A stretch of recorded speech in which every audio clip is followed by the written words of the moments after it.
Hi, do you have concerns about a loved one's addictions? I am here today with amazing Dr. Arwen Podesta, who is in New Orleans and has authored this incredible book called Hooked. Dr. Podesta, thank you so much for joining me today. Hi, so glad to be here. This is such a beautiful day, and I'm really happy to talk about this. Thank you. I'm really grateful to have your expertise and to talk about this too, because this has impacted literally everyone's life, including mine, my friends, my family. Can you tell me a little bit about how you got into this field and your passion for this? When I was in medical school, I found that there was no attention in medical school to addiction. And I had had some friends that were struggling or had struggled and overdosed and terrible things had happened. And I was like, why in medicine are we not learning much about this? So I started launching into studying it on my own. And then when I was doing some genetic research, it was related to the dopamine receptor and to how the reward pathway worked. And I was just in a lab doing that. And it piqued my interest further.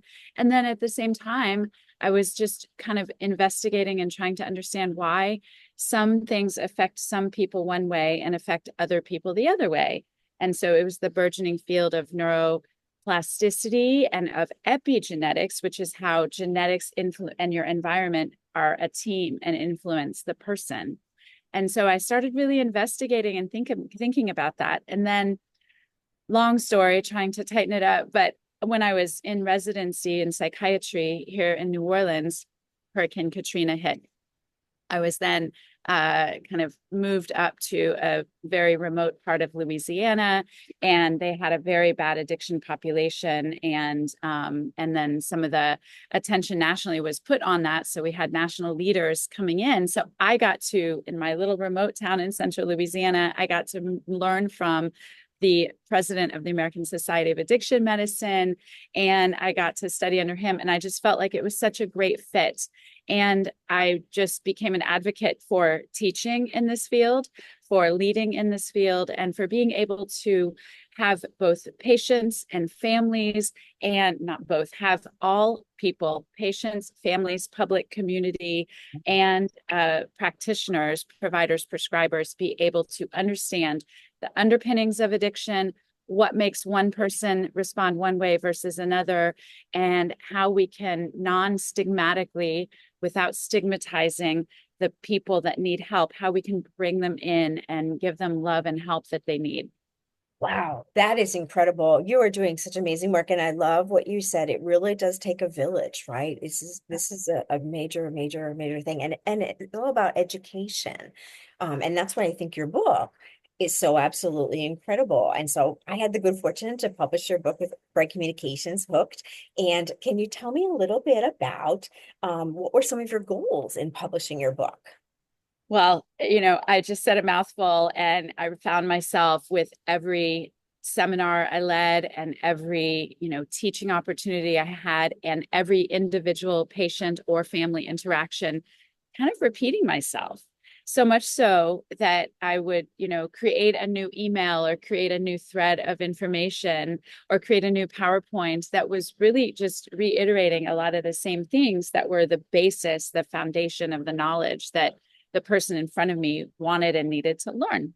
Mhm. So I was like, well, why don't we just write it so it can be in perpetuity? Wow. And I also had the good fortune of working with two wonderful, they were psychiatry residents at the time, now full-fledged psychiatrists, Dr. Richardson and Dr. Nakip, who helped me make sure that we had, as did you, that we had all of the references so that people could really read more and do deeper digs into the knowledge that's in the book. Because the other thing, here's the thing, this subject, Mhm. the meat of it is so massive. I just did an 8-hour lecture to train people in the field, 8 hours. And that was just the tip of the iceberg. The books that I have come across to train myself are no less than 800, if not 2,000 pages long. I And don't, include our distributor Prince books that are that is like a, and a booster seat for children that we used when I was growing up. Oh my goodness. right. Oh my, and it blows my mind because people are like, oh, I would like it to have the primer on addiction. Yeah. Exactly. And And that's what you so, created. Yeah, this right.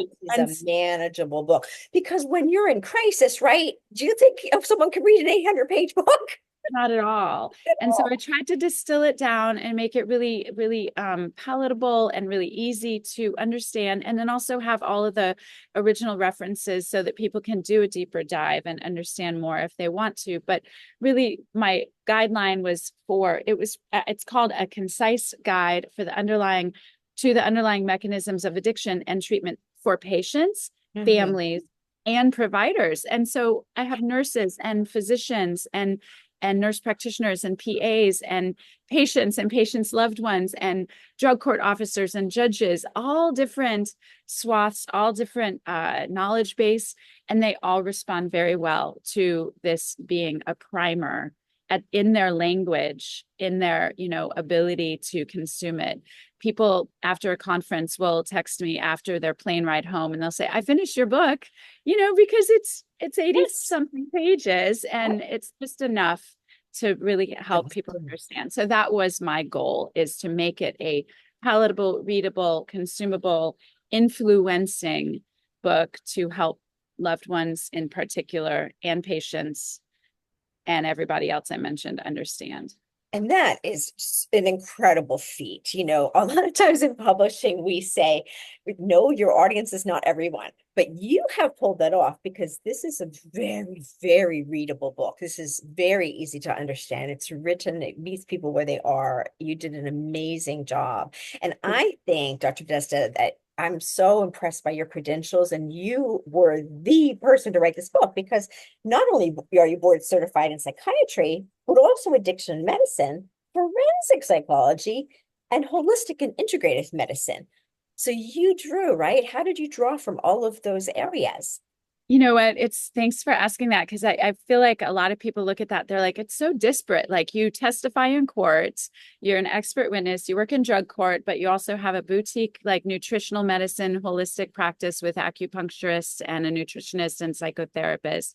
And then you specialize in addiction. How do you do it all? Good. And I see it all as looking deeply at a patient and their environment and their inside out, bones to skin, macro, micro environment, and finding a root cause of whatever it is they're suffering from and That's whatever it is that's preventing them from being their whole well self. Sometimes it's drugs, sometimes it's crime, sometimes it's an injury, sometimes it's metabolic, sometimes it's depression, anxiety, panic attacks, insomnia. And so I try and distill down all of my knowledge and think about it from a root cause perspective. And I even talk about some of the root causes of addiction: genetics, micronutrient deficiency, and environment and trauma in the book, because that all of those things influence that epigenetics, how the genetics and the environment meet to make the person where they are and who they are. And then I like to do the detective work to actually try to address that, to help people get into wellness. That is amazing. And that just feels so contrary to what really the established medical system we have here in this country, which is like, oh, you know what? Let me just give you a Band-Aid and a pill and some Robitussin and you're good to go. So what you do is amazing. And so I've got to ask, because I know people are like, tell us how to find her. Can you please share? How can people find you? Yeah, I'm in New Orleans, podestawellness.com, Podesta wellness.com. And I'm not very active on social media, but I'm findable on social media, Podesta Wellness. And I am a speaker at a lot of conferences throughout the United States and internationally as well. And it would be, a pleasure to talk with people about publishing, to talk with people about the field, and to continue this conversation. Oh, that's wonderful. And do you ever work with patients virtually, one-on-one, or when you at conferences? Yeah. I can do virtual. It's limited by some telehealth restrictions that will be to be announced in the near future. So depending on who and what, I'm sorry, not who, depending on when you're watching this video, we may be restricted, but I do some telehealth consults in particular. But it is possible to do that in some capacity today, Wonderful. maybe not next month. And can people learn about the conferences that you'll be speaking at on your website at all? They will actually be on the social media. So I'll Right. always post about conferences that are upcoming. Particularly, I just dropped some names right now. Psych Congress, hashtag Psych Congress, and IMMH, Integrative Medicine for Mental Health, are the ones I am most frequently involved in and very proud of. Oh, that's tremendous. That's awesome. Thank you for sharing that. And so I remember when we were creating your book, it was such a pleasure. This book, your passion just came through in every step and your personality. Can you share, was there anything surprising about the experience of publishing? Gosh, everything. I mean, it was taking what's in my brain and what all of the research studies that I've read and kind of what my intention was and putting it on a page was it was a big lift. It was a hard task. And I was so thankful to have you and also to have Dr. Nakip and Dr. Richardson to not only kind of help me like almost as a coach, I'm pretty good at my self motivation, Mhm. but I can procrastinate like anyone else, or I can be, have some barriers like everyone else. And so having you in particular, and then also the other two authors to just continue some deadlines, continue some management of time, and then have a discussion. But I frankly, sometimes when you write, I hear this from a lot of authors. After you've written the thing, you're you feel done. You feel like you can't Yes. dive in. You don't want to look at it anymore. No. Like, and I have to tell you, like I when I would study for board exams and I had long drives, I would make CDs or Oh, bagpipes of wow. CDs of Clever me asking idea. myself questions. Hmm. So apparently I get sleepy when I hear my voice. And so I feel like when I was reading my book, I would get kind of like it was like a monotonous thing because I knew it so well. And so Right. I had to Right. have you, that Right. outside influence, someone that's an expert in the publication and the editorial aspect. So, so helpful. I didn't know that that was going to be the case for me, but I know one topic we had talked about talking about is any advice for new authors or Right. people seeking publication. I think that's something to think about, is looking at yourself and how you're going to manage that, and how I think it happens to many people. You just don't want to dive in after you've written the piece. That's exactly right. And that is such a wonderful top tip about publishing, Dr. Podesta. Thank you for sharing that. Yeah, I'd say most authors get to a point where they're almost begging me, please don't make me look at this book again, please. And I think that's just part of the natural part of the process because a lot of times, a lot of authors, we're kind of perfectionists. We want it to be perfect and we're feeling like we're hearts on our sleeve, we're putting this out in the world. We want it to be perfect. And there comes a time when you realize perfection is the opposite of published. You just are not going to get it there until you get ready to just release it. And so that was an awesome tip. And I wanted to remind people, please stick around for the end because Dr. Podesta is going to share some top travel tips and her travel experiences. And also, let me mention too, of course, her book is available on Amazon.com. We'll have the link in the description. And like all of our books, you can order it everywhere books are sold. So walk into any Barnes and Noble, any independent bookstore, and you can order this awesome book, which is the resource to help you and your loved ones with addiction. Um, Tell us, Dr. Podesta, what are some of your future goals and dreams? Wow. Yeah. I'm hoping to be able to, I love what I do and I want to be able to do it a little bit more broadly. So I'm kind of thinking about different ways to involve, more people into my practice without making myself do 10 times more work, you get pretty, as physicians, we do get pretty tapped out, and there's definitely a real feel of burnout. And so I'm trying to help myself and my colleagues prevent that.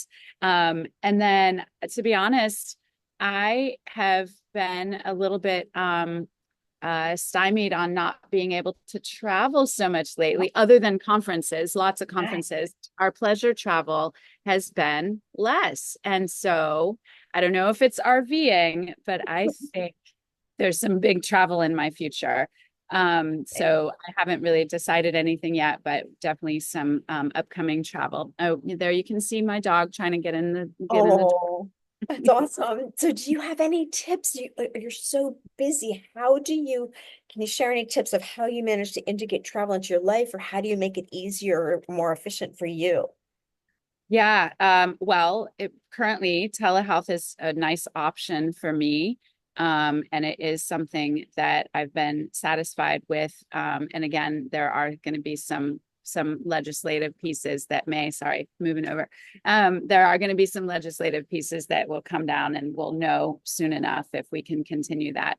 Um, uh, we'll see, very likely, but I don't know. But that's interesting for someone in my position, but really I'm really mostly interested in being able to talk with other providers and help them kind of, I like the idea of capacity building. Yeah. So it's just me doing this important work. It is me plus 10 other, then 100 other, then 1,000 other people. You know, the reality, mental health and addiction, guess what? We have more and more tools and we have more and more problems. So it's like this Sisyphusian task to keep on Wow. trying to treat.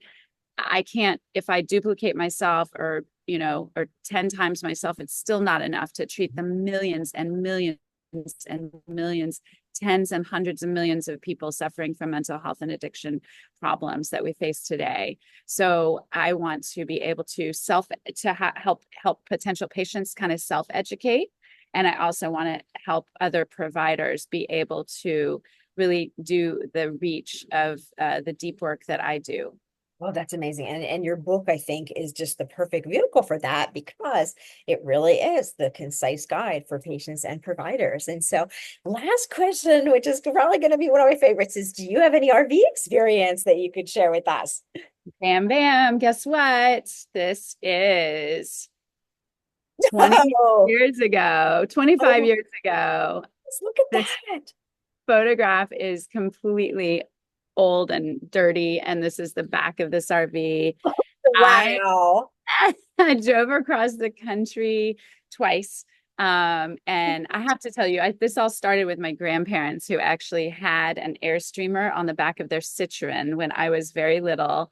And we would go on camping trips, or even when the Airstreamer was my kind of guest bedroom when I would Oh, go visit them. how So it fun. was Oh my. right? So you could sleep in the camper, and then my aunt and uncle and my cousin are all RV people. They have an Avion, and my cousin has a Toyota truck with a camper on it. And so everyone's camped all across the country. I'm probably the least savvy camper in my family from an RV perspective. But I did when I was 19. So I lied about the time frame. But when I was 19, I did buy this crazy. We called it the turtle on roller skates. That's And adorable. drove across the country and back and just had such a free and simple and amazing time, just enjoying mostly nature and visiting and having a place to sleep and, having just silly fun times. That's incredible. Thank you so much for sharing that. I love the turtle on roller skates. I'm so proud that you had that experience. I'm so proud to have gotten to work with you to create your book, and you are doing life-saving work. And thank goodness for you and your team. Well, Thank thank goodness for you to help again, capacity build. That's what it's all about. I love that phrase. Thank you so much. Thank you so much for joining me today, friends. Thank you so much for joining us. For more, please like and subscribe. Dr. Podesta, have an awesome day, and I look forward to seeing you again soon. Same. Thank you again. It was a pleasure. Thank you. Bye-bye.